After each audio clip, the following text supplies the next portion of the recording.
Hi, good afternoon, everyone, and welcome. My name is Matodzi Amisi, and I'm a research consultant with the Institute for Security Studies. And welcome to our webinar, the Local Dialogue for Safer Communities, which is going to be exploring collaborative approaches to building trust and safety and community levels. We're very excited to have everybody here and to have this conversation. We are in for a very engaging discussion. This webinar is hosted by the Touwsranten and Hoekwil Local Dialogue in partnership with the Institute for Security Studies. Just before we begin, I just want to remind everyone that this is a public event.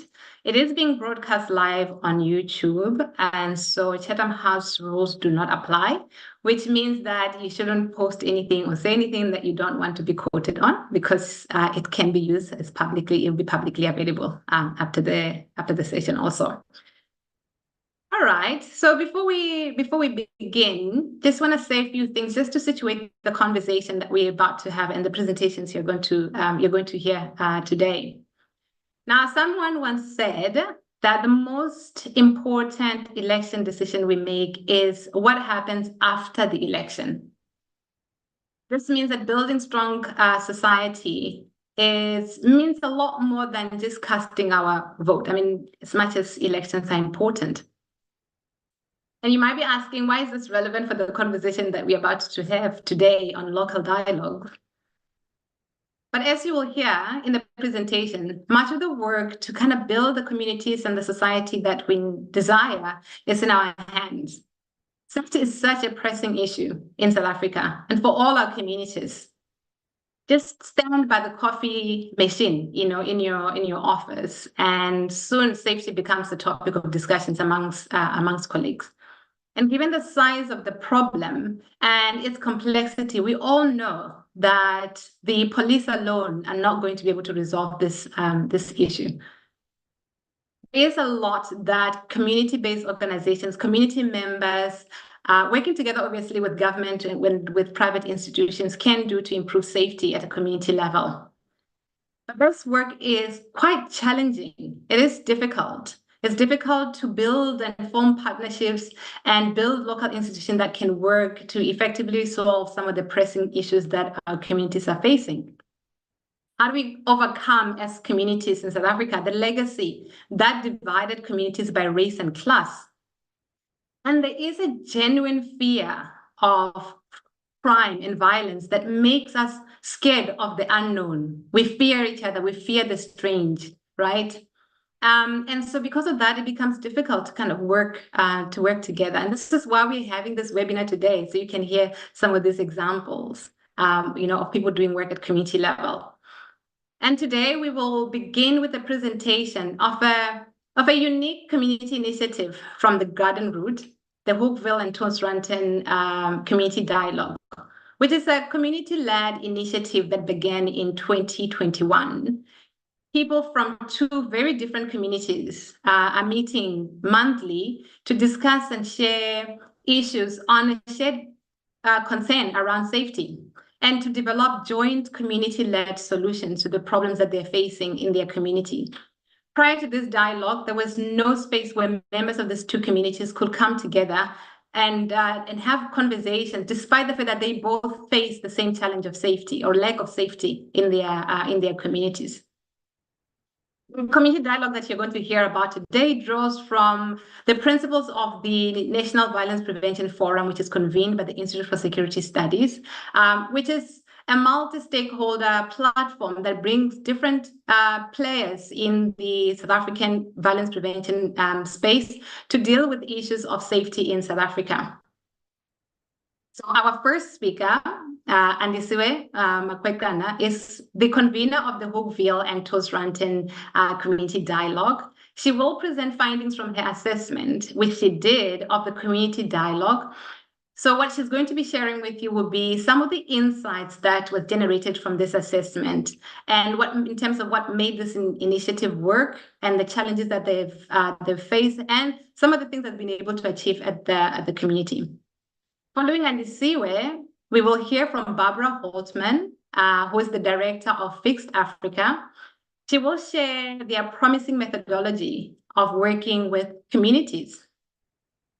Next, we will have Tarisai Mchuchu-MacMillan. She is the director of MOSAIC, which is a feminist organization providing services to victims of domestic violence. MOSAIC has been piloting what I think is an interesting and an exciting approach to bring together local stakeholders to connect existing resources to strengthen responses to survivors. After these three presentations, we will hear from Captain Morné Heunis, who is a facilitator of the local dialogue and a captain. You know, you would have had it from his title.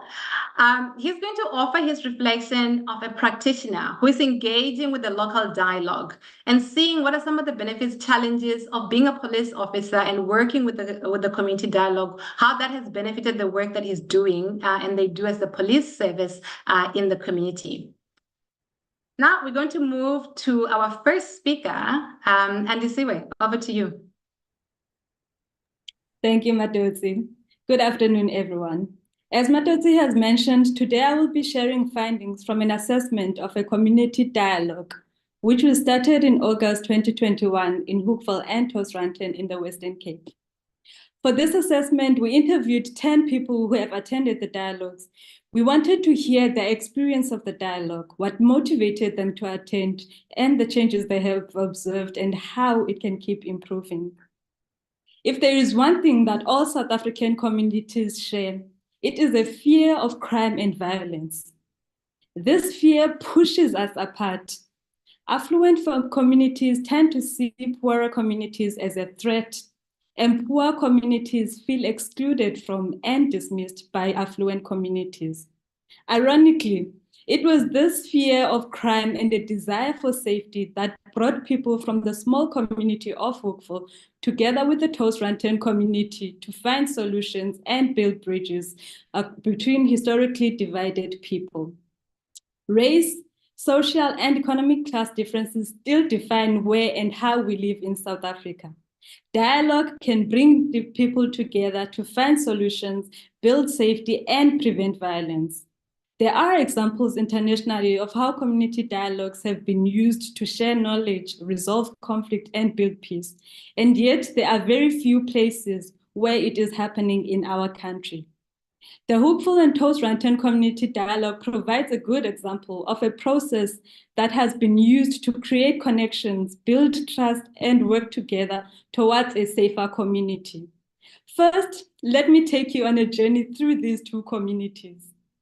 Imagine driving up the hill from George and into Hoekwil and seeing big houses with trees and horses. The general sense is of relative affluence and orderly prosperity. Further down the road in Touwsranten, you'll experience a bit more poverty and unemployment, small RDP houses, and an informal settlement. Boys standing outside of a shop on a school day. You all know what it looks like. This kind of divided population is seen in towns and cities across South Africa. These communities reflect apartheid division.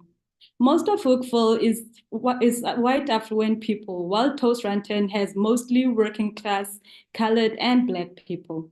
In most cases, these communities do not currently work together. They will probably point fingers at each other about the causes of the problem. But these two communities are changing this narrative. In 2021, they and the police services came together as a first step towards understanding what made them feel unsafe and what can be done about it. It was during this first meeting that they realized what affected the one community also affected the other, and therefore they needed to work together to make their communities safer. Of course, it wasn't easy, but learning to work together by listening and understanding is something the Violence Prevention Forum has been doing for 8 years at a national level. We wanted to apply it locally. So we worked together with a representative from the Hoekwil Ratepayers Association and convened a meeting involving both communities. This was the beginning of the Hoekwil and Touwsranten community dialogue. This is a facilitated process that brings different people together to work together towards a safer community. During this process, we sit in a circle, creating an environment where everyone feels equal, young and old, rich and poor, black and white. We hold these dialogues at the Touwsranten Community Hall, which is a neutral setting where everyone feels welcome. We ensure that all voices are heard and respected, and that everyone feels able to speak. The aim of the dialogue is to take the first steps towards a safer and prosperous community for all, and to build bridges across race, caste, and nationality. So, what were the outcomes of this assessment? Our assessment shows results such as relationship building between the community and the police. People told us that they were able to find a space to talk to each other, get to know one another, and help each other. A space to communicate with the police and find out about local crime. This relationship building has translated into changes in how, for example, one particular officer interacts with the community, which was observed in a New Year's party where he was comfortably talking to and greeting everyone without suspicion. This showed a shift in how people interacted with the police. Before this, people used to say they were scared of the police. These relationships are further strengthened by a new flea market, which was started by participants from the community dialogue to provide income opportunities for both communities. The Touwsville market was started to bring these two groups of people together so that they can sell their crafts and food, as well as clothes, secondhand clothes if they have those. People also said they were able to share their problems and find solutions together. This included improving safety on a path between the two communities, which had become a hotspot for robberies. With the help of the Hoekwil Ratepayers Association, the long grass was cut and the trees were removed, which ensured visibility. This reduced robberies along the path. The dialogue also helped when it heard about lack of flushing toilets in an informal settlement in Touwsranten. The existing toilet structures were damaged and used by drug users. So women had to use the bushes, which made them vulnerable to assaults. To deal with this problem, the dialogue facilitated a meeting between the community and the George municipality, which was prompted to build new toilet facilities and create a few temporary jobs. People reported personal development through gaining new skills such as facilitation. They said they felt empowered to make a difference in their communities. The dialogue was also used to share new research. Community members said they learned about the causes of violence and how to prevent it. This sharing of research has also informed the project that the dialogue does.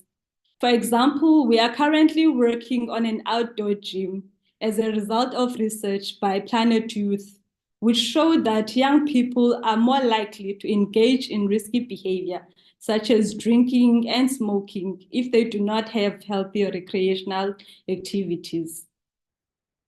This process was not without challenges. Working with differences like opinion or language or privilege will always be a challenge when starting a dialogue. And this was true for Hoekwil and Touwsranten. To deal with these problems, it was important to establish rules of engagement and common group values and apply them in every meeting. People understood that they came into the dialogue as equals and had to respect each other's opinions, even if they did not agree with them. The dialogue is guided by values such as active listening, collaboration, and partnership. An inclusive language policy was adopted, which means that we translate discussions between English and Afrikaans where needed. This is part of our inclusive approach. Making progress takes time, and this was a challenge for some people who came into the dialogue expecting quick results. Another challenge which was identified by participants was working on multiple things at the same time, which proved to be ineffective. The dialogue has since decided to focus on one project at a time where everyone can be involved. The community dialogue does not replace other organizations and forums. it hopes to work in collaboration with them. For example, the Hoekwil Ratepayers Association has provided financial support for projects such as cleaning up the path and renting a skip for the informal settlement. The chairperson of the association said the dialogue provided an opportunity to hear what the community needs, which helps them provide better services.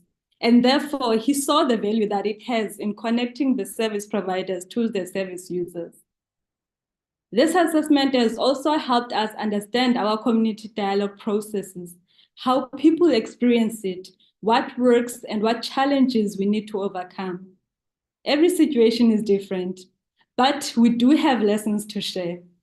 We learned that people can work together despite their differences, that working with communities different from ours is not easy, and it requires us to be out of our comfort zones, but it is necessary.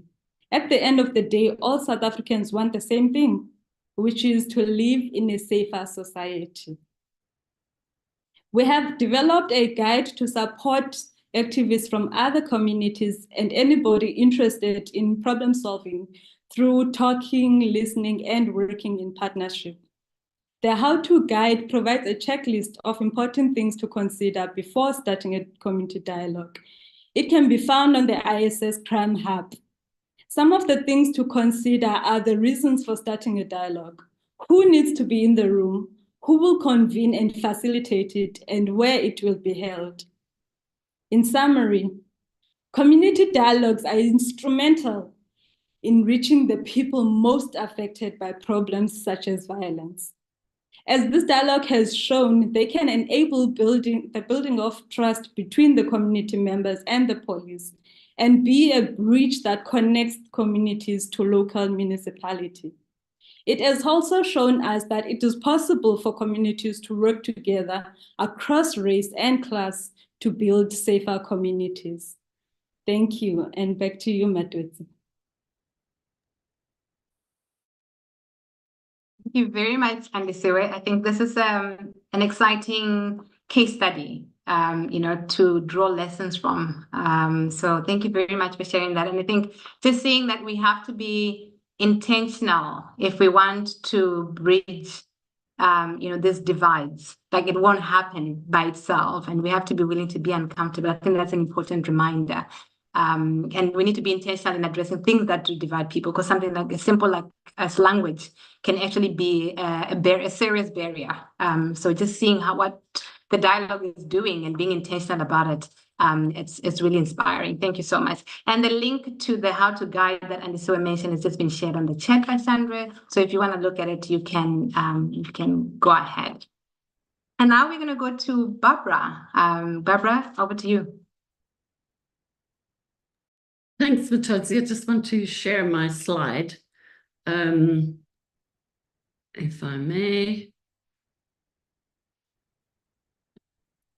Oh, come on. We're perfectly in there. All right. So thanks very much. And thanks for including me in this conversation. I must say, working with the case study is just absolutely fantastic. I absolutely loved it when we wrote it up as part of the GIZ local municipality case studies. And I think there's so much to learn there.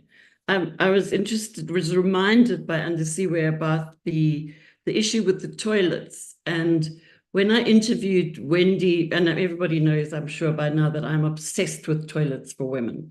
I think they're at the absolute core of delivery of dignity in South Africa. And until we get it right, we will never be giving women access to their constitutional rights.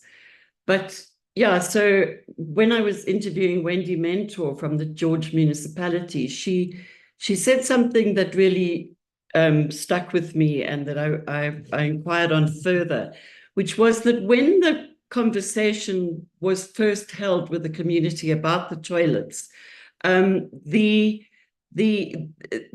was somebody at the first meeting who said, when she offered to put in temporary toilets because they didn't have the budget for toilets that would be long-term acceptable, somebody in the meeting said that if they did that, they were going to burn them down.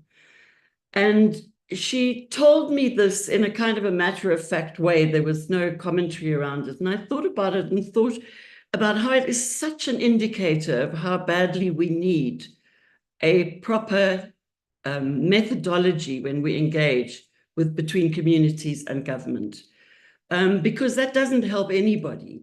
And of course, later, what happened in your circumstance was that Wendy came to a meeting during load shedding, and the meeting therefore had to be outside on the veranda of the community hall. And as a result, people saw that there was a meeting and they came.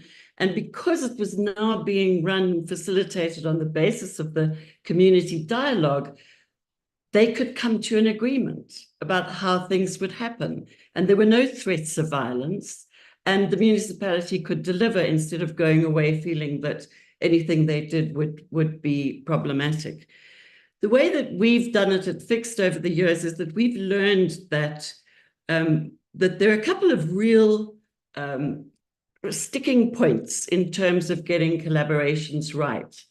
And we too apply a very specific methodology to the way that we do it. So we start with a cycle that needs to be broken. And we agree that and everybody who participates from whatever sector they're in, from government or community or wherever they're in, that are part of a developmental project or a safety project, will agree that it is a cycle that needs to be broken. And the value of that is that nobody's to blame. It's a cycle that is self-perpetuating. And that makes it easier for people to deal with a problem without going down a very dark tunnel about whose fault it is that things are not as they should be. And then we move from there into a vision, a shared vision. And what we find, and we do that with drawing, and we've been doing it for 20 years, and we find that people's drawings bring them much closer together than they think they are. People share so much more of what they want than they think they do.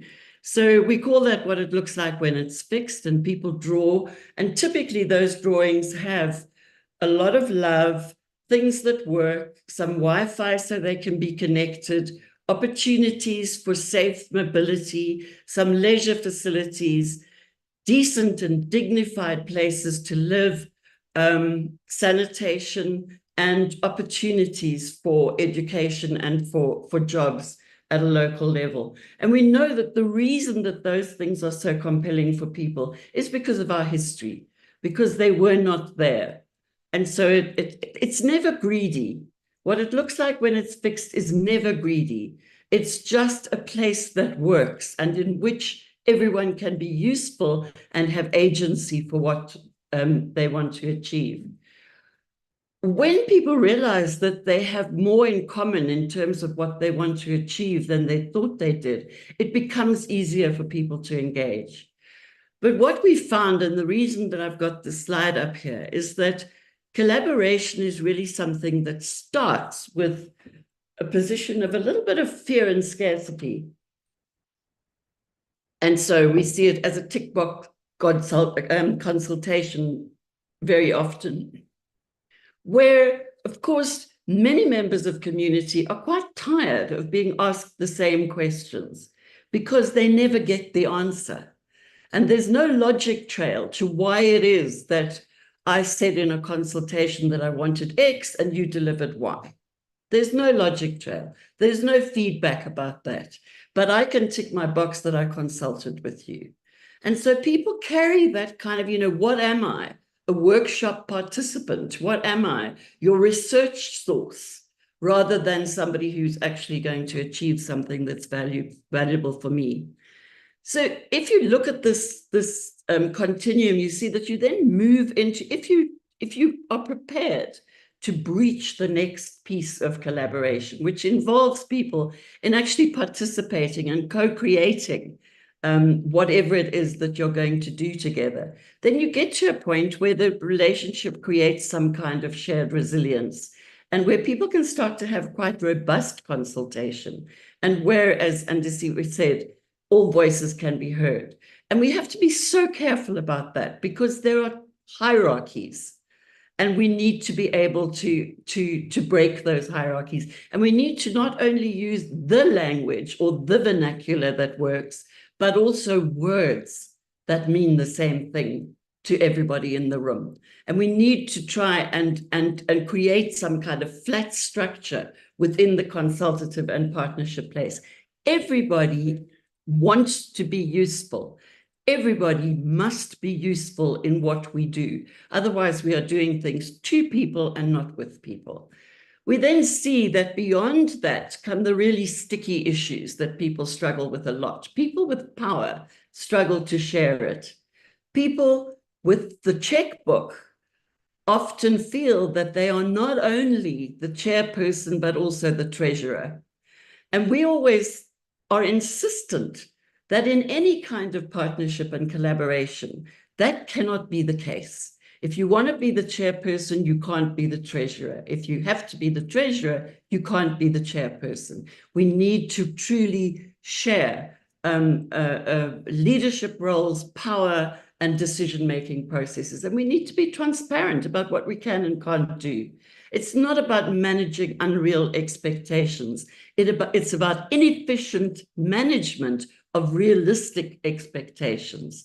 And we need to accept that everybody can both learn and contribute to whatever it is we want to achieve together, as long as we are prepared to be courageous and creative together. So thanks very much for this opportunity, Matodzi. I appreciate it. Great. Thank you so much, Barbara. I think it felt like you and Andisiwe were talking to each other, because I think, again, this emphasis about the importance of language and how language can include or exclude, and the importance of being realistic. Change does not happen quick in some of the things that we're trying to resolve, at least. And if we're transparent, it's easier for people to come along than to be over-promising. And then people get discouraged when they don't see anything changing. And I think I'm taking away from your thing about how, because I think when we think about people with power, we probably think about other people. We don't think about ourselves. But sometimes we go in ourselves and we have power. We are coming with institutions that have resources, or ourselves, we have access to social capital. And so just this reminder that often it's people with power who don't want to share it. It's not the community members who are wanting to do something in their community. I think that's such an important reminder. So I think you will see, I think just going into Tarisai's presentation now, just seeing another approach, another different way of engaging at community level and bringing everybody together. So thank you very much, Barbara. And then now we move on to Tarisai.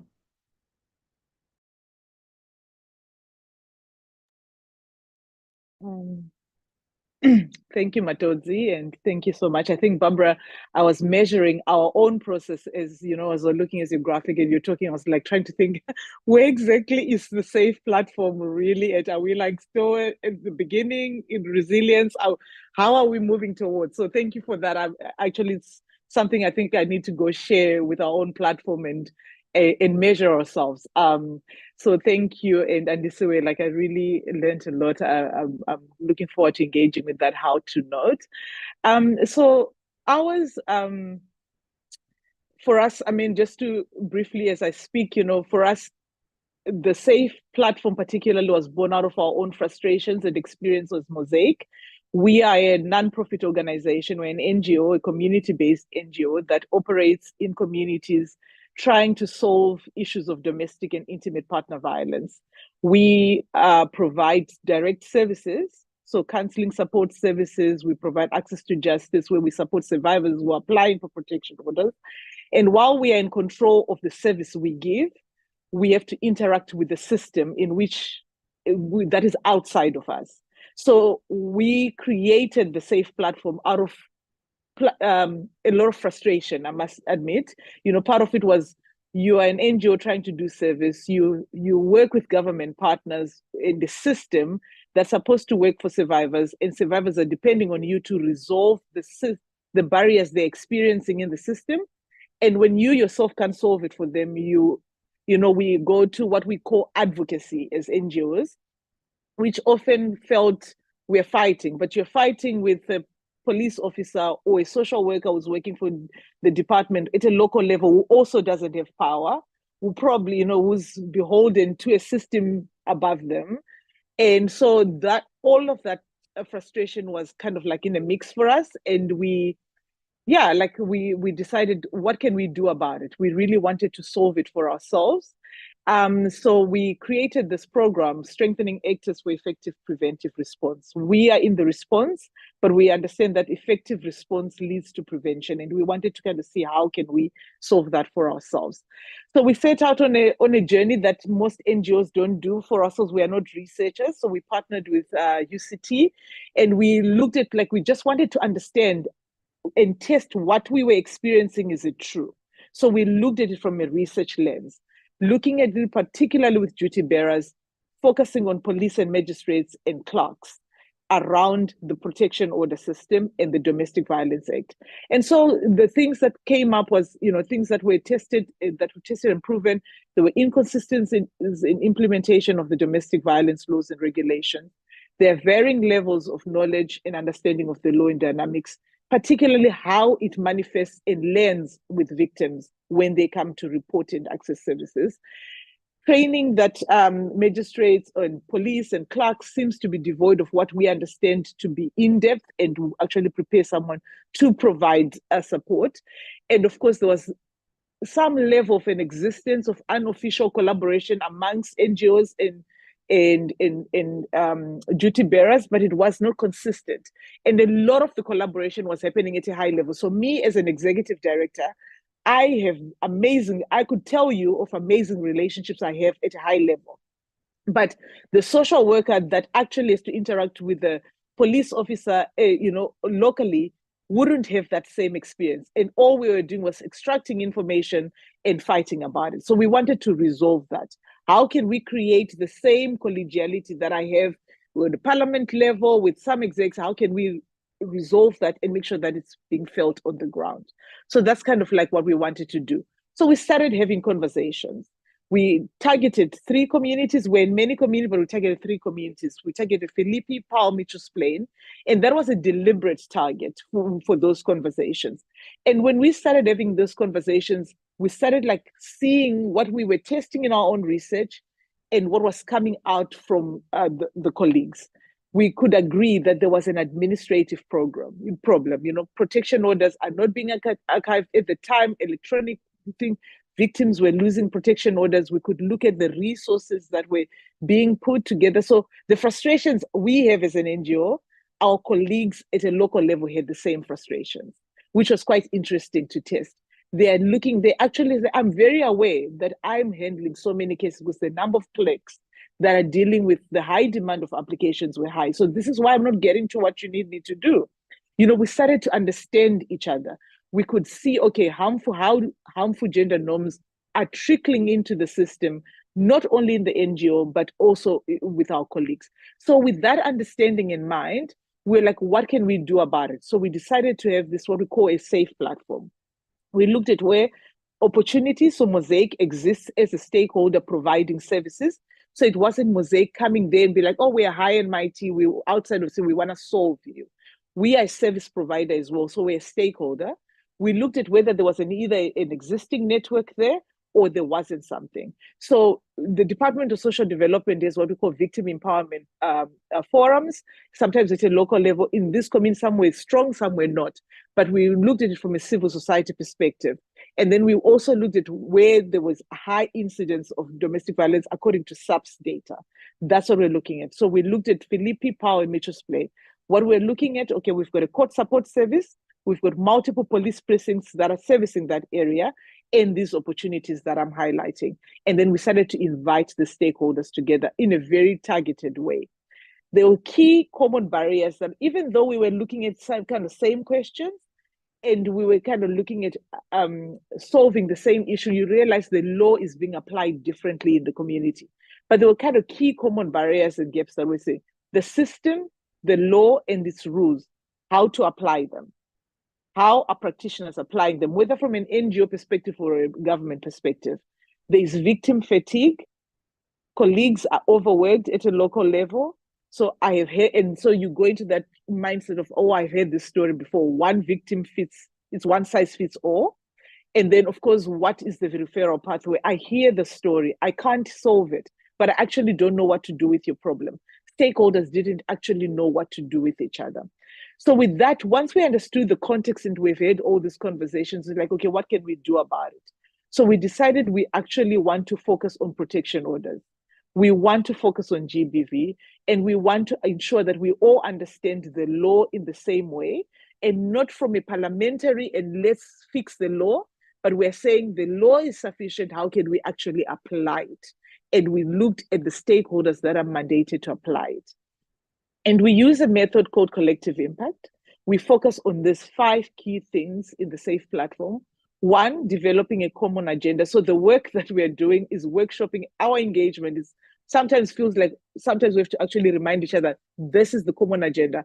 Our communities have many problems when it comes to violence. The SAFE platform was created for one agenda, which is the Domestic Violence Act and the GBV, pursuant put particular focus on that. So sometimes when you have issues of poverty, gangsterism in a community and all of that, sometimes it comes in the way. And your role is to ensure that stick to the common agenda. Why are we gathering? We understand there are multiple issues. They can be for another, but this forum is gathering for this. So that's one of the key things. Mutually reinforcing activities, differentiated approaches. We are not doing one size fits all, but how do we complement each other to ensure that we're building a referral pathway? Continuous communication is important. Consistent and open communication focused on building trust is one of the key things that we focus on. Shared measurement system. How do we collect data and actually measure results and see that what we're doing works? How do we get quick wins so that collaborators can actually see, oh, we're actually doing something and not wasting our time coming to engage? And there are moments where collaborators feel that way and sometimes don't see it. And so how do you continue to ensure that they can feel that they're actually meeting to do something? What we like to say in SAFE is we are not a talk shop, but a do shop. We actually want to see results. And the key to all of this is backbone support. So as MOSAIC, we're service providers. So our social workers are not the ones that are responsible for this. We actually have a coordination team, and their role is to ensure that this is happening at a local SAFE platform, which is a challenge in itself. You are literally holding and trying to get everyone with their own separate mandates together to focus on this common agenda. And what we're focused on are these key things. We focus on relationship building. We want to ensure that we develop personal, professional, institutional level relationships, that you're able to pick up a phone if something is hindering you, and you're able to say, I'm having this issue. I sent a client to you. This survivor was turned away. Why? You know what I mean? So you build that relationship and that rapport. We want to ensure that we're building a victim-centered, survivor-centered approach, that when we talk about trauma-informed, what does that look like? So we've got training with each other and that sort of thing. We understand that knowledge sits deep within each stakeholder. So when we come as MOSAIC, we're not saying as a backbone support, we have the knowledge. So someone from DOH can provide support and training, someone from DSD about what they do and be able to capacitate stakeholders on what they do best and how we can apply and be able to refer our clients to them. And the key big thing is how do we ensure there is accountability and reinforcement, that through this whole thing, we're able to call each other out, but also be able to account to one another. So what have we done so far? We have built relationships. We engage a lot. We've got bi-monthly meetings now. We used to have monthly. We've got a referral pathway. We've got a WhatsApp group across the 3 platforms. Each platform it's got its own challenging. You know, we have different, like I mentioned, it is community-centered. So sometimes there are issues that come up in the WhatsApp group. We have different values as well. So we've got values that we've co-created as a platform, but each one is also coming from their own, and sometimes that come in. And our role, sometimes, you know, as coordinators, is to make sure that we are keeping people to account, centered on why we are gathering. You know, so we've got like rules and values and how to engage with each other. It has its challenges, I must say, and how to build trust, people can be offended, how to make sure that you are bringing people back when offense is made, to ensure that you are keeping on that common agenda. The common agenda is important because that is the way to ensure that you are sticking to why you gathered. You know what I mean? When traumatic events and experience of people are beyond their work, people have their own personal traumas that they bring in, and also we live in the community that we are engaging in, and that's something that we have. And the system barriers, we're able to see where the barriers are and how to improve together. And that's one of the key pathways. We have knowledge and training capacity building, like I mentioned. We do first responder training. We focus on the ACT, how to have a survivor-centered approach, including working with men, which is a big issue around men. You know, in a feminist space, some of us are coming from a very feminist ethos, some are not. We have government partners, all of those values coming into a space. How do you ensure you are keeping on having open and honest dialogue in a way that does not exclude or dismantle the collaboration? That's the test of the backbone support in a lot of ways. We are, in Matodzi, as an MEO person, the big question for us 4 years on is shared measurement system. We talk about it, we are working towards it, but it's like you each have ways in which you measure. How do you now start knowing that you are actually doing good work together? That's the big part that we are in. One of the big things that we've done is, which I will end off with, is together, particularly, and this is where also you see how platforms are different. Safe Philippi and Safe Power were able to do this process. Safe Mitchell's-Plain, because we're a bit more robust and we debate a bit more in Safe Mitchell's-Plain, we've not actually gotten to this.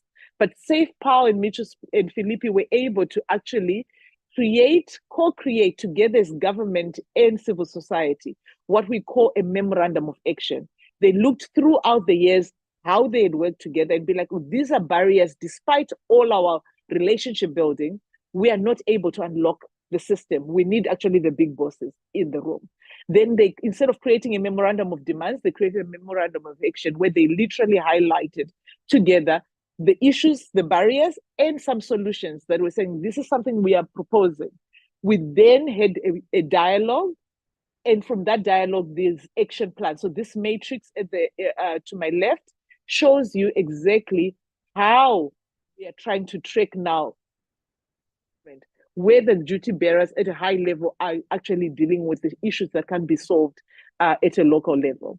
And I just want to end off with the violence prevention forum violence prevention definition, because I think it's quite important for us. This is what actually like fuels what we are trying to achieve, that violence prevention is the whole of society working deliberately and sustainably to remove sources of harm and inequality and healing woundedness by intentionally growing an ethic of mutual care, respect, and inclusion to build peace. That's what we see for ourselves in SAFE, what we're trying to achieve, recognizing that on a personal, professional, and institutional level, we have to do this work in order for us to actually advance safety for those we are trying to serve. Thank you. Thank you, Tarisai. And just highlighting that there are different approaches and different ways that work for different community contexts, even in the one methodology that you're doing, safer platform. And I think that's an important lesson to kind of keep in mind. So we've had our three kind of like anchor presentations, from Barbara, Andisiwe, and Tarisai. And we're just going to end off this sort of formal input with Morné's reflection. He's a practitioner, he's a captain, a police officer who's worked with with the community and sort of engaged with the local dialogue. And we just wanted to get his reflection because we thought it was important to hear from those who are in the provision in the state in a way, who are working with these different approaches. And Morné, over to you.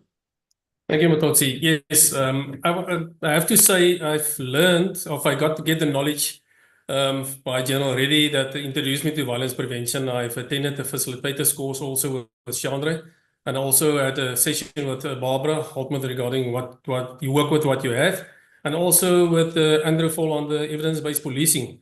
So that assists me a lot also to go into this dialogue when I was invited by Chandra to be part of that. Although I'm not part of George Station at the District Operational Command Center in George, I felt that it was important because I had worked in a rural environment for over 20 years, and with the same backgrounds with two different communities, with the farmers and farm workers. So it was really interesting for me to be part of that. If I can say from the community dialogue itself, it was so interesting to hear all the voices in the group. Whether we go to rank and lower rank, I could see the people are talking. And if you do the one-on-one discussions, where you have the discussion between people and you hear the other person's voice, it's incredible what you learn from that. And then also the trust that you gain from that person of sharing information with them. And I think what was important, what Andisiwe also mentioned with regard to the walkways and also the public toilets, it was important for SAPS through the crime prevention through environmental design. So that was really important for us to prevent crime, especially your rapes, your sexual assaults, your murders. And if you look at the two communities, the one community will maybe complain with regard to housebreaking and theft of motor vehicle. But you said maybe with the other community that have more domestic violence, violence against women and children, gender-based violence, rape, sexual assault, which is real in the real world. And I think that was important just to reduce that risk of falling a victim to crime. What is important also for me with the dialogue is to prevent the first offenders to become part of the cycle of violence. So the moment that there were younger people also in the dialogue, we share that information also with them. And also through the Sahara group that share the misuse of alcohol abuse under school children, the analysis that they did on that. And I think that was eye-opening for the dialogue itself that we could look at. Yeah, the dialogue for me is very important. We're sharing information. You hear the lower voice, you hear everybody. And also through the markets that we have, we also ensure that there is a start from by SAPS, where we're sharing crime prevention hints, pamphlets, also the recruitment of community in blue, that your reservists, new recruits for the police, the neighborhood watches. So that all plays a role and also create a safer environment, also in trust in the police. So in the beginning, we identified the sector commander, Sergeant Plaatjes, I can mention her name, excellent lady. Unfortunately, she had to be transferred to Cape Town, and we are looking now for another person. But it's important from SAPS side to identify a dedicated sector commander with a sector team, and then also dedicated detectives that can work in that area with that communities, and also that build the trust between the whole SAPS and the community, because they know their SAPS members. And if you look at the domestic violence cases that were reported, I mean, we had from the Malawian community in that dialogue asked, but what about them if they report domestic violence? And the station commander then, Brigadier Michael, said, but you are treated equal as South Africans. So we will help you, we will assist you to court, we will assist you with the protection orders. We will ensure that you'll be at court on time to put your case in front of the court. And that's also with the criminal cases where we have victims of crime. We also look at the Wilderness Police Station, which is a satellite station, to bring the services closer to the community. For example, Touwsranten, Wilderness Heights, which are about 10 kilometers away from the police station. So the idea there was to identify a certain time frame in a week to bring SAPS closer there and certify documents, assist with statements for SASSA, social development. So it was just creating ways to bring the SAPS and the community together and build that trust forward. If I quickly can think now, we share the dialogues on the WhatsApp groups. I mean, sometimes the community asks or refer with complaints. Then I could easily refer to our operational room and say, listen, there's a complaint, assist, or even ambulances, there's emergency. Let's assist where we can. So I think that the cohesion between the communities and SAPS have definitely improved in the Touwsranten and Hoekwil area. Thank you. Thank you so much for that, and just reminding us about the importance of building this trust between the police and the community. It can only improve policing, right? So this is really great. So we have had these for inputs. And now we have space and time for discussion. Any comments, questions? If you want to ask your question and you want to speak, you can just raise your hand, and then you can unmute yourself and then ask a question. Also, feel free to use the chat functions. Comments, questions?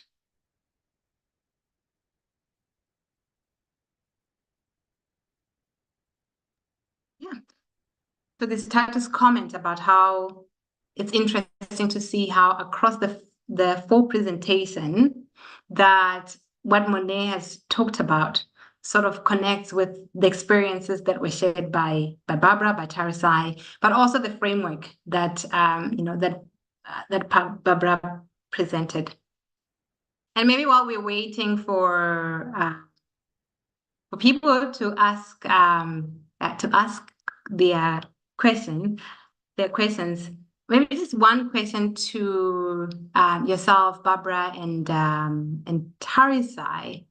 Maybe just what are some of the kind of biggest challenges? Maybe just one, to kind of keep the community involved in the kind of work that you were talking about. Tarisai, in the work that you're doing in Philippi, how do you keep the people in those communities engaged and keep coming to some of the work that you're doing? And Barbara also. And then before you answer that, I'm going to take the question from General Reddy. Hi, good afternoon, colleagues. You'll make me miss the police and excitement in the operational environment, but I'm so glad to see the wonderful work being done in Touwsranten and by Tarisai as well. Excellent presentations, Andisiwe, Barbara, Tarisai, and Morné. I'm really proud of you. Well done. I just have one question. I think it's a week ago that we've seen that the crime stats were released. And again, everyone is throwing their toys out of the court in terms of the murders and other serious crime that has shown such an increase.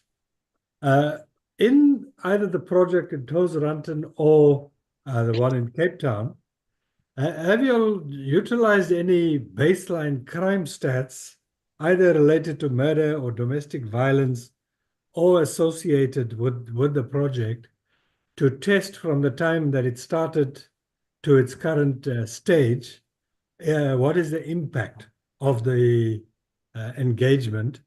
The positive I can clearly see, the building the relationship, having trust, levels going up, and rapid response capabilities and so on. But in terms of stats, is that something that you are looking at? Is it possible to look at in the future if it's not being looked at currently? But you're doing a wonderful job, and I just want to say thank you for that. Keep it up. Thank you. And Barbara, you're eager to respond Yes, to that? I am. Yeah, Thanks so much. It's so nice to hear General Reddy's voice there, one that I've always admired and appreciated. I wanted to say, in response to Tarisai's issue about measurement, which I think falls into the same area, we had the fantastic opportunity to develop an urban safety monitor with UN Habitat and the European Forum for Urban Security. And I think that at a community level, establishing a baseline that means something to everyone is not necessarily about crime stats, but it's about people's sense of safety, and unpacking that and then being able to triangulate crime stats is very useful. But municipalities, at a municipal level, the municipalities have so many mandates that relate to safety. And when we unpack that and we include those in our measurements, it makes it possible to make partnerships much stronger. But we also find that if we use indicators that are intuitive for people, things that they know, they can tell you whether or not they go to particular places and why not. And they can tell you what makes a particular place safe and what makes a particular place unsafe. And I think that that's a really important issue. And certainly in our work, we found that it means more to people than crime stats.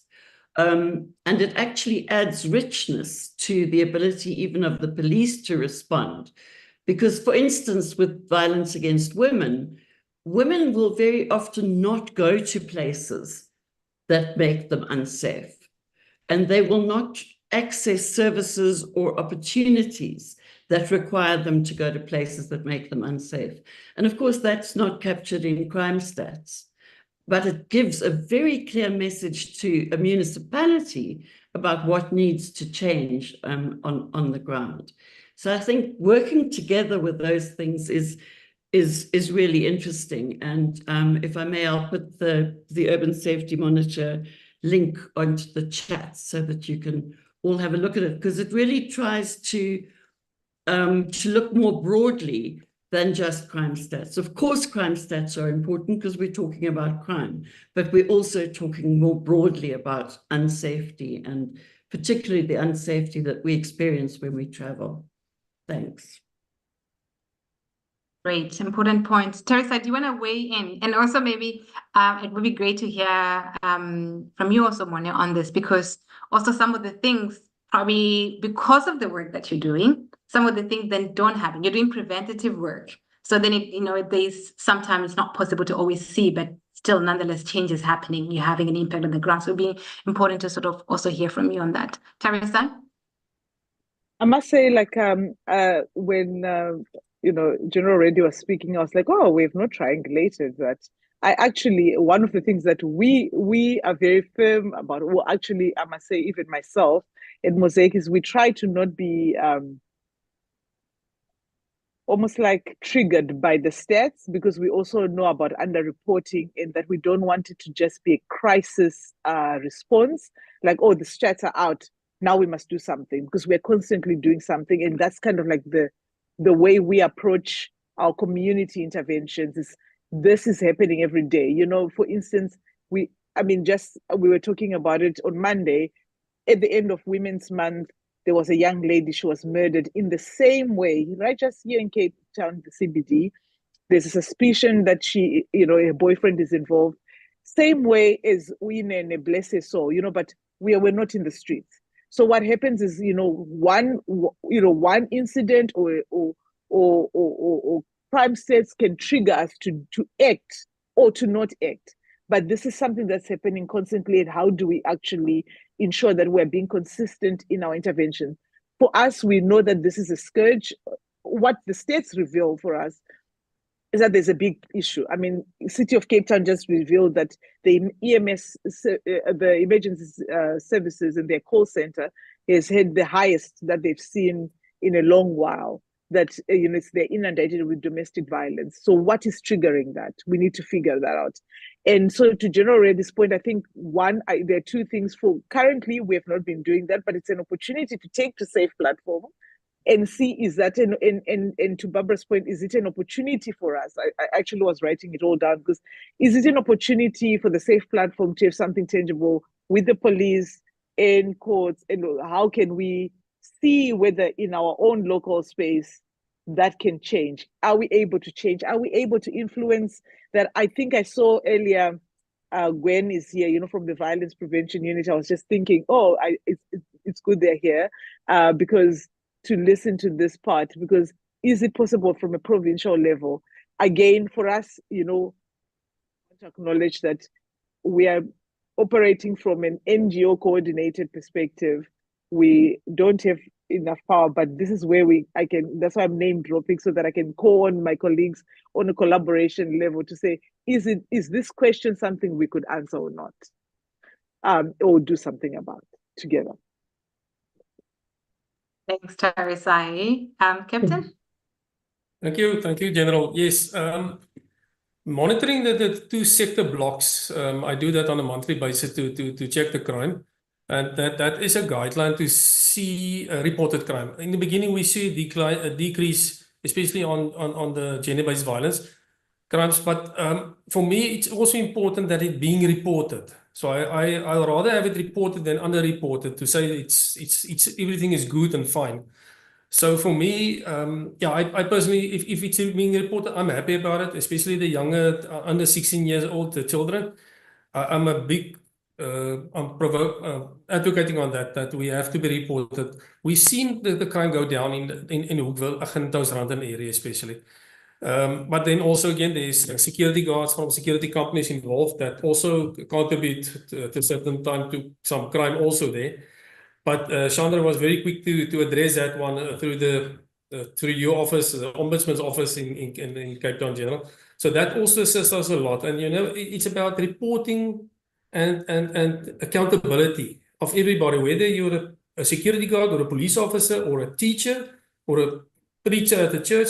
Everybody have to play their role, and I think we are getting there slowly but surely. Everybody see that the way forward that we have to go to reduce crime and ensure safer communities. Thank you.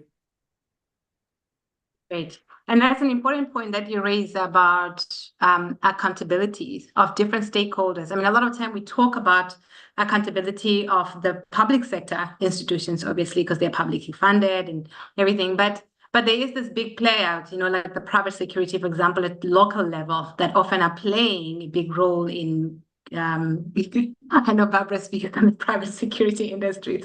And that also, there is an issue there about also accountability and the contribution or lack thereof to safety and the role that they play, and how this kind of institutions that we're talking about, how they engage with private players who sometimes could be quite powerful. And maybe you want to share that experience in a little bit more detail about how the local dialogue in Touwsranten stepped in to ensure there was accountability in how a powerful private sector, what could you call them, security firm was behaving in the community. And maybe Chandra, you want to share that experience, because I think it's an important one, because when you look at what's happening in the local level, it's slightly different from the kind of collaboration that we've been talking about a lot about what's at national and provincial, because it's like open, real, tangible things that must be resolved. So Chandra, if you want to share that experience.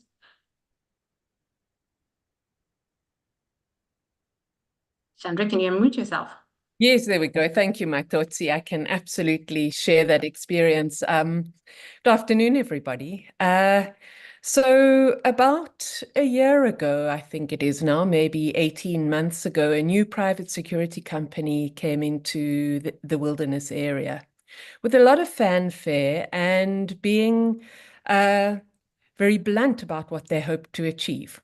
And in their words, it was to clean up wilderness. And what that translated to in practice is certainly they were looking out for petty thieves and criminals, but in the words of the owner of the security company, they were looking out to remove drug addicts, vagrants, and homeless people from the street. So what in effect happened is that the private security guards started targeting anybody who was poor and brown walking in the streets.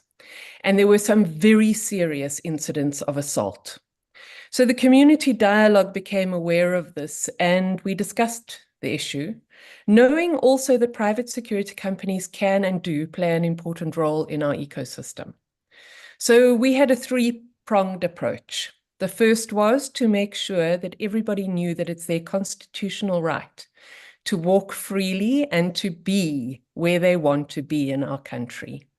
So we produced a Know Your Rights booklet in 3 different languages, or a pamphlet in 3 different languages that General Reddy and others helped us to distribute in the community so that everybody knew their rights. That was the first part. We sought to engage the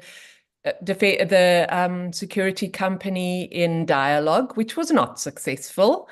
And then we took statements from people who were assaulted, kidnapped, and abused by the security company and sent those.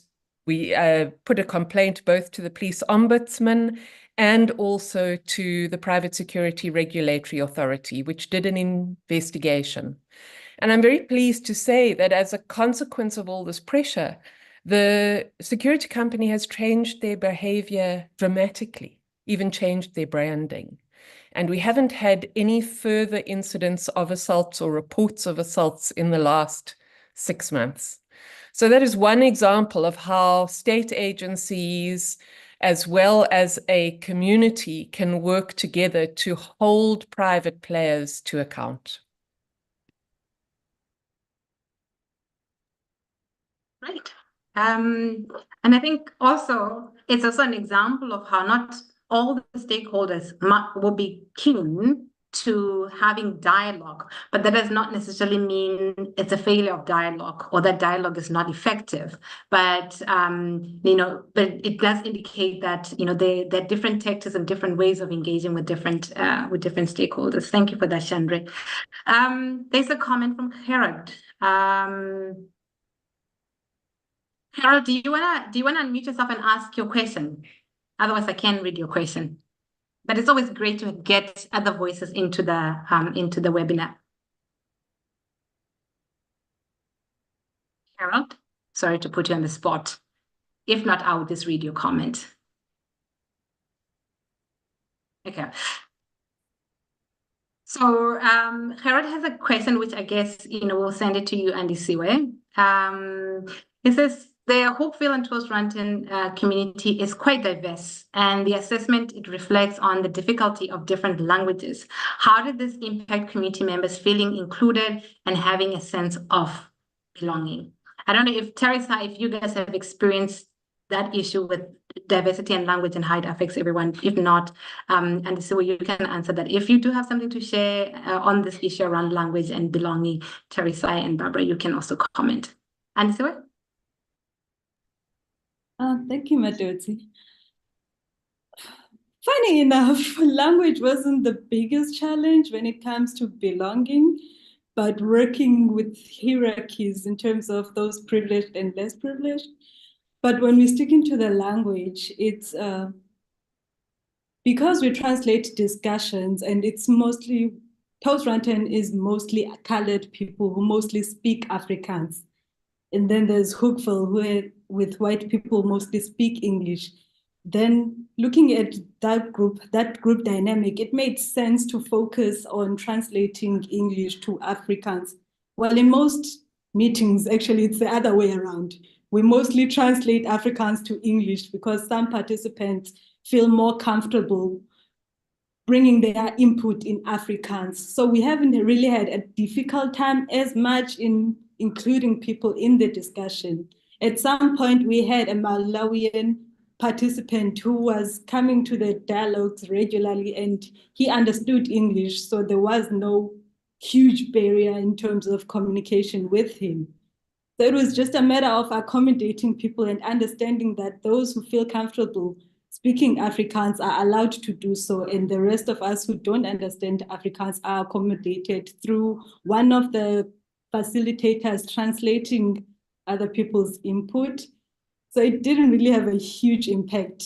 I could be wrong, but luckily in this call, we actually have one of the participants on the dialogue, and I do not want to put her on the spot, but if maybe she feels like there was a challenge, I think she would be more better suited to respond to this question if she feels comfortable in it. May I extend an invite to her, Matodzi? Barbara, you wanted to add?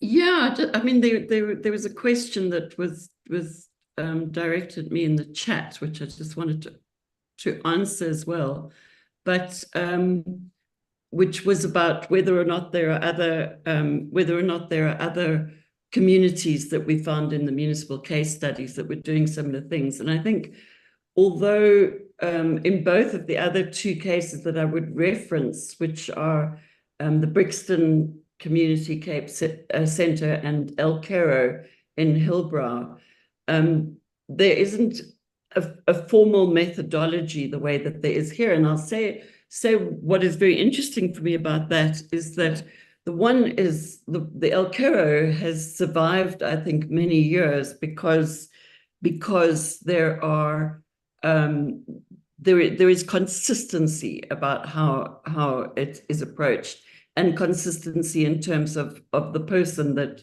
leads the project. In Brixton, I think quite largely because they didn't have a formal rules of engagement. They're not having a light festival this year, although they've had one many times before. And I think that's almost entirely because they didn't have a process that they were following about the way that people engage with each other. And I think that is something that's very important. We once had somebody in a workshop ask us, what if you call them rules of engagement, what happens if you break the rules? And somebody else in the workshop answered, the partnership falls apart. And I think that's really important. And it speaks to what Tarisai said and Andisiwe about working towards a shared vision, something that really matters to everybody. It's got to matter enough, because otherwise, interpersonal relationships are hard, and it's very easy for things to actually fall apart. I mean, one of the other things that I love about the Touwsranten Hoekwil project was their use of the WhatsApp group, which I think is probably one of the most divisive things in communities. I mean, I in my community, I am seen as somebody who opposes almost everything that the community wants to do around safety, which is actually about pooling as much money as possible to close us off as much as possible from the rest of the world. And I think it can be incredibly divisive, but in this case, it has been facilitated. And I think that's very important, that there needs to be a strong central facilitation of communications and communication processes, because otherwise people, just really do whatever they want. And then to just come back very quickly to this private security issue and to say that for communities and the police, the vision is to create safety and perceptions of safety and to demystify the other so that we can engage with each other and we can actually live a diverse and full life. But I think for private security, we need to retain a level of fear of the other, because otherwise their business doesn't grow. And they do it very well. They communicate about safety more than anybody, but they communicate about how fearful we need to be. And if their measures don't work, their answer is always, well, you need more security. And I often wonder in our neighborhood if one day we're actually going to have rocket launchers on the corner, because I don't know where else we can go with security. So I think we need to be very, very careful of partnerships, of partnerships that are based on the advice of private security. And they also get into community police forums and they promote their never-ending stream of more and more expensive technologies. And I think we need to really think about where we want to live. And I certainly don't want to live in a place that I can only be safe if there's someone watching me. So, I think we need to be very careful about that. Great, important points there, Barbara. And just to say that, so we have launched a poll. It will pop up on your screen. So if you could please help us in just completing that evaluation poll, it does help us to kind of understand, how you engaged with today's discussion. It will take you like less than a minute to complete it, but that's very useful to us. Yeah. So we kind of getting close to probably rounding up. A few comments in the chat. I think Hesh's comment, just appreciating the conversation, but also something that I thought is important to just reiterate, saying, I also appreciate the focus on safety rather than crime. And the session also confirms that change can only be possible through local collaboration and partnership. And I think that's also something that, Morné, you also kind of stress in how the dialogue helps policing. And Greta is just wanting to have the conversation later, following the webinar. I don't know if Greta, you want to say something? Your chat is longish, so let me just get to it. Greta, if you are comfortable with just sharing your sentiment, that would be great. Actually, I mean, I read your chat, but if you want to say something more to that, you're also welcome. And last question. Given the community's ownership of the dialogue forum, can you see it being sustained without one main convener? Also really interested to see what the dreams are for the forum in the next few years. So that's a question from Ayanda. And I know you're talking specifically to Andisiwe, but I want to probably pose that question also to Tarisai. And even to you, Barbara. I mean, this methodology, you're driving it as fixed, right? And you've said the importance of process, which I completely agree with. These things need process, and the processes need to be facilitated. It doesn't work otherwise. And the three of you presented methodologies that have different forms of process with similarities, issues of values, rules of engagement, whatever we call them, but there's like similarities. So this question that Ayanda asked is an important one. I think it's relevant to all three of you. Can these approaches be sustained without somebody holding the process and driving the process? Should we start with you, Andisiwe, and then we can come to Barbara and Tarisai?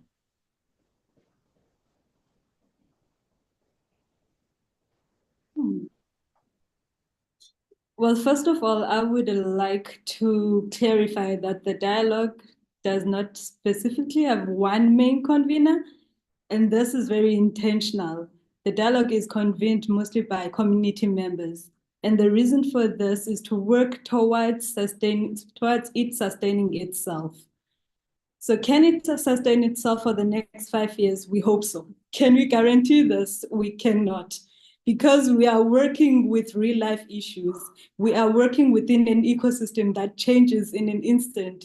We are looking at what happens in the community, what's currently happening right now between our last meeting and our next meeting. Even then, when the conveners are planning, they still have to look at what's happening on the day to move forward. So there can be no promises in terms of it sustaining itself for the next few years, but we can only work towards that goal. And the idea is to make sure that those who see its purpose, those who see a vision for it within their spaces are able to take it over. We are constantly inviting people to join the convening team with the hopes that it does not depend on one person. If one person steps out, 3 more people step in. We are creating an environment where everyone feels ownership. And if that ownership can be maintained, then I do not see any reason why the dialogue itself cannot be maintained. Brad, do you want to add? Or maybe Tarisai. Tarisai, do you want to add? Yeah, so where we are now, we are hoping, I mean, for us, we adopted, we've learned from the Violence Prevention Forum, we've learned from the Collective Impact Forum, and we're able to adapt and create this to suit ourselves. So we're hoping that can outlive us. I mean, currently we are coordinating more than convene. We coordinate and make sure things happen and decisions made and people meet and conversations are happening and engagements. But our ideal goal is it moves. Actually we have other communities contacting them like we want a platform. And to be honest, we are not yet there because we have to evaluate. So we're in the process now of evaluating, asking what it means and that sort of thing. And we want to do a bigger thing, like a bigger external evaluation so that we know exactly what works, what doesn't. So from a methodology perspective, I think we have borrowed and learned from others and we're able to use it in our context. So I think someone can, if they have an issue that they think collaboration is the answer, they can do it. But when it comes to the safe platform, I think it needs to, if let's say it's focused on domestic and intimate partner violence and localizing the domestic violence laws, we have to learn what works, what doesn't, and how do we package it in a way that when we want to exit a community, we also do it safely, it's sustainable, and that and that someone takes it over and how to do it. We are not yet there for me to say yes to that. But I think for other issues, I want to encourage, I think these are methodologies that can be used for other issues. You know what I mean? Like we can actually solve complex issues together. Yeah. Anything else from you, Barbara and Morné, maybe? Yeah, I just wanted to say that that I think, what we always try and do is to train a group of people to actually be able to use whatever methodology it is that's happening, so that you're not kind of doing the big five consulting thing of building yourself in forever. And I think it's very important to have somebody from a local community actually being able to do that over time, to be able to take over time. But I also think, that we need to be much more demanding in terms of the budgets that we're given to work, in terms of being safe to fail. It's developmental work, and it doesn't matter how hard you try. There are things that work and there are things that don't. And what we need to do is create an environment where there is such a sense of shared accountability that people feel safe to say, this doesn't work, or I think that might work better. And I think that where that happens, that's where the excitement comes. So I think that we need to look a little bit differently at measurement of progress. I don't think there's such a thing as a success or a failure. I think there are things that work, things that fail, things that succeed, and that if you have true diversity and the space in which you can actually be agile and flexible according to that learning as you go, then everybody learns, and you build a critical mass in a local community of people who actually understand the principles behind what you're doing. And I think that creates real change. So yeah, thanks very much. Absolutely. Morné? Thank you, Matodzi. Yes, personally, I feel it won't collapse. We have our own, from the community, we have conveners on the group itself. And they also put a lot of effort in it to share that information with the community. Also, those people that's not on the WhatsApp groups. So we have a responsibility and accountability part in our dialogues to our communities. So I feel that we are moving in the right direction. And as Chandra always said in our meetings, we have to take it slow. Don't rush the things, and don't be scared to fail. I mean, we had projects that failed. I mean, it is like that, but we learn from that and we focus on the other project, and we're building on that. So personally, I think we're on the right track. Thank you. Great. And that's such an important thing that you just reminded us. And just before we close, just want to remind you, we're going to close the poll in about a minute. So if you haven't completed it, please take the moment to do so. So, I mean, I think we have had a very robust and very interesting conversation, around the different ways of engaging at community level and really dealing with the real issues that communities are facing if we want to build, safer communities.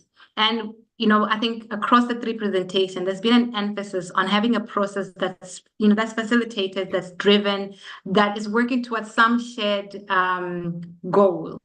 And that's bringing people along. I think the example from Hoekwil and Touwsranten really stresses the importance of using community resources to build the dialogue and not to be sort of like outside driven. And it's the same thing that I think, Barbara, you've been doing, through Fixed, Tarisai, the Safer platform, also doing the same thing, working with all the stakeholders and sort of like walking the journey together, because that's the only way that we can really address safety issues. And I think both yourself, Barbara, and Tarisai, you sort of said like something similar that I thought, stuck to my mind. Like, as you bring people together to talk to one another, people start to realize that actually we want the same thing. way, and that we're not as different or as far apart, as we think we are, and therefore then it becomes possible for us to collaborate and work towards this shared goal. I think Greta's comment on the chat is something for us to follow up on, finding new ways and different ways of measuring the success impact of this kind of intervention. Often when we use traditional methods, sometimes we miss innovative approaches, things that are shifting in communities that might sometimes not be measurable, or that we need to measure them differently. And so this is some Greta's offering in the chat is something that I think will be useful to follow up on for us to find ways of being able to assess this. Because we wait, like General already was saying, for the big crime stats, and then we think nothing is working, things are not shifting in our communities, but a lot is happening that's shifting the experiences of people at community level, and that's important for us to sort of build that critical mass that Barbara, that you were talking about. And also, just like in closing.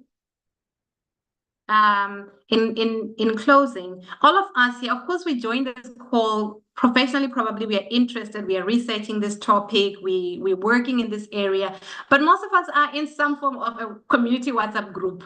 We are in some form of a community forum, right? Be it in our children's schools, be it in wherever. We are part of all sorts of different things that are trying to work together. And I think some of the principles, like Tarisai was saying, can be applied outside of dealing with safety. And in South Africa, this is something that's really important, because there's research that has shown that we still live in our own little bubbles, and there's very little kind of cross-community collaboration, interaction. And so I'm hoping that all the stuff that has been shared today, all the lessons, the resources that have been shared today, will be useful to you and to everybody who participated today, beyond just sort of like in the professional space or as an interest research-wise, but also in our professional and personal work. And with that, I would like to bring our session to close, unless there's something that's burning. We have 4 minutes still. So if there's something that's like really burning that you want to say, we can have that. And maybe just, if not, we can just go around quickly. We start with Andisiwe, just your last words, and then we can close the session. Thank you, Matodzi, and thank you everyone for joining us in this wonderful opportunity to learn together. And I just wanted to say, tomorrow we are having a Touwsville market in Touwsranten for those who are around to support the initiative and see the work that we do. For those who are not, we are all constantly updating the Facebook page to share videos of past markets and the current market, so you can get a visual representation of the work that we are currently doing. Thank you. Thanks, Andisiwe. Last word from you, Tarisai. No, I first, I just want to say thank you for the opportunity. I think it was an opportunity to learn from me and to reflect on our own practice, but also to hear, the links, Barbara, that you shared just were like so insightful and this way. So I'm like, excited to plan our next. I was emailing the team and like, check this out. We have a coordination team and like looking at the next engagement, what's happening.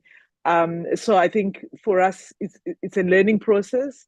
We are doing this so that we can advance safety. We just want the violence to stop in people's homes, in their relationships. And I think the more we do this together, the way we're able to just heal our communities and do better. So I'm very grateful for the platform and to see where we all go with this. Thank you. Thank you. Morné, last words. Well, thank you. I just want to thank, just to hear Barbara's view also on the stuff that brings some memories back with our session. So again, we learn a lot, and I think we are on the right track.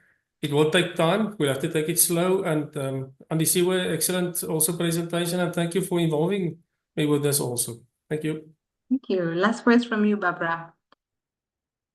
Yeah, just to say thank you. I mean, it was actually lovely to revisit also the case study of Touwsranten and Hoekwil, and to hear the update from Andisiwe, which I think is really important. And also what you said, Matodzi, about how, how we need to share more. And I always say to people, when they say, is your work copyrighted, how do you do it? And I always say there's more than enough to go around in terms of what needs to be done to make us safer. And I think really, if we can't be open source about it, then frankly, it's really bad news. So I think, yeah, the more we share, the better we get at it. And I really appreciate hearing from all of you today. Thank you. Thank you very much, everyone. And thank you so much to our panelists. And thank you very much for everyone who stuck with us. And yeah, hopefully we will see each other, or the conversation will continue in your respective organizations. Thank you very much, everyone. And bye for now.